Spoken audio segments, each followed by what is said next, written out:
On dit souvent, Serge Maury, qu'il est important, même en cas de séparation, que chacun préserve la bonne image de l'autre parent. C'est pas toujours évident quand on vient de se quitter.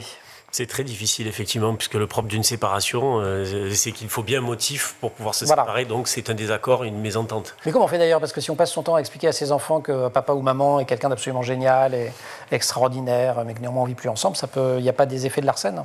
Non, pas forcément. En fait. C'est-à-dire que l'idée, ce n'est pas non plus de trop... l'idée, c'est de ne pas basculer dans les extrêmes, quoi. C'est ça. C'est-à-dire pas trop de rigidification dans la dispute et pas trop de rigidification dans le monde idéal de la séparation. Le tout, c'est de nommer simplement les choses et de pouvoir accompagner l'enfant en annonçant, non pas en annonçant, justement en énonçant les choses. C'est-à-dire que l'effet d'annonce est assez traumatisant pour un enfant.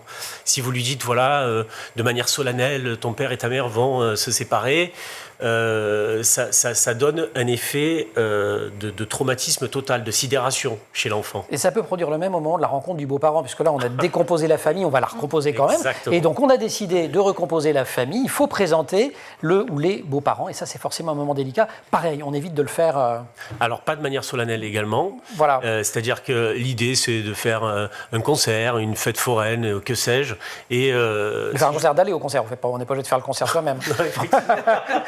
Non, je précise. On n'est pas obligé de jouer de la guitare ou quoi que ce soit. Mais effectivement, l'idée, c'est de pouvoir dédramatiser, désolennaliser, je dirais, le moment et faire en sorte de le faire le plus naturellement possible et finalement d'éviter de faire des présentations. C'est justement le terme à éviter.